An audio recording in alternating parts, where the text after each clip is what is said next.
نحمده ونصلي ونسلم على رسوله الكريم اما بعد فاعوذ بالله من الشيطان الرجيم بسم الله الرحمن الرحيم فاسألوا اهل الذكر ان كنتم لا تعلمون صدق الله مولانا العظيم مولاي صل وسلم دائما ابدا على حبيبك خير الخلق كلهم میم ٹی وی کینیڈا کے رمضان ٹرانسمیشن کے 8ویں دن کے علمی مذاکرے کے ساتھ آپ کا میزبان حاضر ہے۔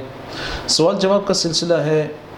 پوچھتے ہیں کہ کیا سادات کرام یعنی سیدوں کے لیے ایسی کمیٹی بنا سکتے ہیں جو سادات کرام کے لیے صاف پیسے یعنی زکوٰۃ کے علاوہ کے پیسے، عطیات کے پیسے جمع کر کے ان کی خدمت کریں اور سادات کے درمیان تقسیم کریں۔ ایسی کمیٹی بنانا اور اس طرح سے پیسے جمع کر کے سادات کی خدمت کرنا جائز ہے یا نہیں؟ بالکل جائز ہے، کیونکہ اگر سادات کرام اس طرح کے حالات میں ہے کہ ان مالی حالت ان کی اگر کمزور ہے اور ظاہر سیدوں کو زکوٰۃ نہیں دی جا سکتی، تو ان کی خدمت کے لیے اگر کوئی ایسی کمیٹی بناتے ہیں کہ جو بغیر زکوٰۃ کے پیسے عطیات سے ان کے لیے پیسے جمع کر کے ان کی خدمت کرتے ہیں، ان کی مالی معاونت کرتے ہیں، تو یہ نہ صرف جائز بلکہ مستحسن اور اچھا اور باعث ثواب کام ہے۔ واللہ تعالی اعلم۔ سوال پوچھتے ہیں کہ نماز پڑھتے وقت بعض اوقات کچھ نہ کچھ خیال آتا ہے تو کیا اس سے نماز ٹوٹ جاتی ہے؟ جی نہیں، خیالات آنے سے نماز ٹوٹتی تو نہیں ہے، البتہ نماز میں کنسنٹریشن کی حتی الامکان کوشش کرنی چاہیے کہ پوری کی پوری توجہ جو ہے نماز کی طرف مبذول رہے، نماز کے اذکار کی طرف، نماز کے اوراد کی طرف مبذول رہے۔ اچھا اور بہتر طریقہ اس میں یہ ہے کہ آپ نماز میں جو چیزیں پڑھی جاتی ہیں ان کے تراجم یاد کر لیجئے۔ سورہ فاتحہ میں ہم اللہ تعالیٰ کی بارگاہ میں کیا فاتحہ پڑھتے ہیں، کیا دعا کرتے ہیں، یہ ہمیں معلوم ہو۔ اس سے متصل سورت جو پڑھتے ہیں بہتر یہ ہے کہ اس کے معنی بھی ہمیں معلوم ہو، اور اسی طرح اذکار میں جب ہم سبحان ربی العظیم کہتے ہیں تو ہمارے دل میں یہ موجود ہو کہ ہم اپنے رب کی عظمت بیان کرتے ہیں کہ میرا رب عظیم ہے، اس کی پاکی بیان کر رہا ہوں میں۔ سبحان ربی الاعلیٰ کہتے وقت اس کے ذہن میں یہ ہے کہ میں اپنے رب کی بلندی بیان کر رہا ہوں۔ اللہ اکبر کہتے ہوئے اس کے ذہن میں ہو کہ میں اللہ کی بڑائی بیان کر رہا ہوں، اور پورا کنسنٹریشن اس بات پر ہو کہ میں اللہ تعالیٰ سے ہم کلام ہوں اور اس کی تسبیح کر رہا ہوں، اس کی عبادت کر رہا ہوں، تو قوی امکان ہے کہ خیالات اس سے رفع ہو جائے۔ واللہ تعالی اعلم۔ پوچھتے ہیں کہ کیا مکروہ اوقات میں قرآن مجید کی تلاوت ہو سکتی ہے؟ جی ہاں، مکروہ اوقات میں قرآن مجید کی تلاوت کر سکتے ہیں کہ جن اوقات میں نماز پڑھنا درست نہیں ہوتا، یعنی جب سورج نصف النہار پہ ہو، پوری اپنی آب و تاب پہ ہوتا ہے، جسے زوال کا وقت عموماً لوگ کہتے ہیں، جیسے اسے صحوہ کبریٰ کہا جاتا ہے، اور اسی طریقے سے فجر کا وقت ختم ہونے کے بعد تقریباً 20 منٹ کا وقت ہوتا ہے طلوع آفتاب کا، اس وقت نماز نہیں پڑھی جاتی، اور غروب آفتاب سے پہلے اس وقت نماز تو منع نہیں ہوتی، لیکن اس وقت جو ہے جان بوجھ کر اس وقت تک قصداً جو ہے عصر کو قضا نہیں کرنا چاہیے۔ بہرحال ان اوقات کے اندر قرآن مجید کی تلاوت کرنا جائز ہے۔ یہی نہیں بلکہ اگر ایسے وقت کے اندر جنازہ بھی پیش ہو جائے، جنازہ بھی اگر آ جائے، تو اس وقت اس پر نماز جنازہ بھی پڑھی جا سکتی ہے۔ واللہ تعالی اعلم۔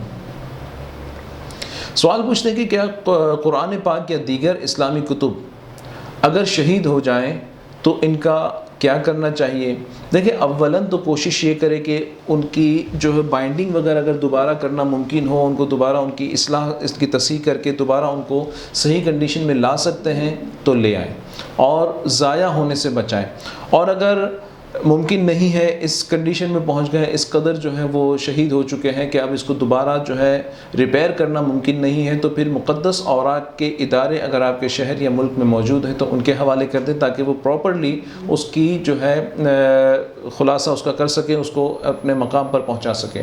اگر یہ صورتیں نہ ہوں تو اپنے طور پر کبھی پانی یا سمندر میں نہ بہائیں، اس لیے کہ ہم کنارے پہ اگر ڈال کے آ جاتے ہیں یا کوئی دریا میں کسی برج کے اوپر سے بھی ڈالتے ہیں، تو پریکٹیکلی یہ دیکھا گیا ہے کہ اس طرح مقدس اوراق یا مصحف شریف جو ہے یہ کناروں پر آ کر ان کی بے ادبی ہو رہی ہوتی ہے، اور زمین پر تشریف فرما ہوتے ہیں، اور اس طرح سے یہ دل سوز واقعات بہت سے دیکھنے کو ملے ہیں۔ بہتر یہ ہے کہ آپ قبرستان میں یا کسی ایسی جگہ پہ جہاں کسی کے پاؤں نہ پڑیں، وہاں پر ان کو محفوظ طریقے سے تدفین ان کی کر دیں اور ان کو زمین میں دبا دیں، اور یہ خیال رہے کہ اس جگہ پر کسی کے پاؤں نہ پڑیں، ایسی جگہ پر ان کو جو ہے محفوظ مقام پر رکھ لینا چاہیے۔ واللہ تعالی اعلم۔ پوچھتے ہیں کہ تراویح میں بعض اوقات یہی دیکھا گیا ہے کہ امام صاحب غلطی کر جاتے ہیں لیکن سامع صاحب کی توجہ نہیں جاتی، تو کیا کوئی اور اصلاح کی نیت سے لقمہ دے سکتا ہے؟ جسے سامع مقرر کیا گیا اس کے علاوہ دوسرا مقتدی بھی لقمہ تو دے سکتا ہے۔ چنانچہ امام اہل سنت فرماتے ہیں کہ قوم کا کسی کو سامع مقرر کر دینے کے یہ معنی نہیں ہوتے کہ اس کے غیر کو بتانے کی اجازت نہیں۔ اگر کوئی اور شخص ایسا محسوس کرتا ہے کہ واقعی اس نے غلطی کی، جبکہ اس کو وثوق ہو، اپنے دل کے اخلاص پر بھی وہ نظر رکھے کہ کہیں وہ ایسا تو نہیں کر رہا کہ اپنا حفظ جتانے کے لیے یا اپنے آپ کو یہ ظاہر کرنے کے لیے کہ میں مسائل نماز جانتا ہوں، ادھر امام سے غلطی ہوئی ہے، پہلے یہ پورا وثوق ہو کہ واقعی امام کی ایسی غلطی ہے جس پر اصلاح کرنا اس وقت واجب ہے، یا تو نماز فاسد ہو جائے گی یا نماز کے اندر کوئی کراہت لازم آ جائے گی، اور اس صورت میں امام کو یہاں لقمہ دینا لازم ہے، اور سامع صاحب اس بات کو بھول چکے ہیں تو اس صورت کے اندر تو لقمہ دیں۔ صرف قرات کے اندر مثال کے طور پر امام صاحب سے ایک آیت چھوٹ گئی یا کوئی قرات میں کہیں ایسی غلطی ہوئی جس سے معنی فاسد نہیں ہوتے، تو اس کے لیے ویسے بھی حکم یہ ہے کہ کوشش یہ کرے کہ سلام کے بعد امام صاحب کو بتا دے کہ آپ نے اس مقام پر یہ قرات کچھ غلط کر لی ہے۔ اگر واقعی وہ قرات غلط ہوئی ہوگی تو وہ اگلی تراویح کے اندر امام صاحب اس آیت کو ریپیٹ کر کے مزید آگے تلاوت کر سکتے ہیں۔ واللہ تعالی اعلم۔ سوال پوچھتے ہیں کہ بعد جماعت نماز میں امام صاحب کے پیچھے نماز میں کیا پڑھنا چاہیے؟ نیز 4 رکعت والی نماز کی تیسری اور چوتھی رکعت میں کیا پڑھنا چاہیے؟ دیکھیں، جب امام کے پیچھے ہم نماز پڑھتے ہیں تو اس وقت ہمارے اوپر لازم ہے کہ ہم خاموش رہیں، قرات امام کے پیچھے نہیں ہوتے، کہ حضور پاک علیہ السلام کے فرمان کا مفہوم ہے کہ امام اس لیے بنایا جاتا ہے کہ اس کی اقتداء کی جائے۔ فَإِذَا قَرَأَ فَأَنصِتُوا، کہ جب وہ قرات کرے تو خاموش ہو جاؤ، یعنی اپنے لبوں کو جنبش بھی نہ دو۔ امام کے پیچھے تلاوت کرنا جائز نہیں ہے، چاہے تیسری رکعت ہو، چوتھی رکعت ہو یا پہلی دوسری رکعت ہو۔ البتہ تسبیحات رکوع و سجود اپنی جگہ پہ کیے جائیں گے۔ ثنا ابتدا میں جو پڑھی جاتی ہے، جب تک امام صاحب قرات شروع نہیں کرتے تھے جہری نمازوں میں، تب تک ثنا پڑھ سکتے ہیں، اور اس کے علاوہ امام صاحب کے پیچھے ہم تلاوت نہیں کر سکتے۔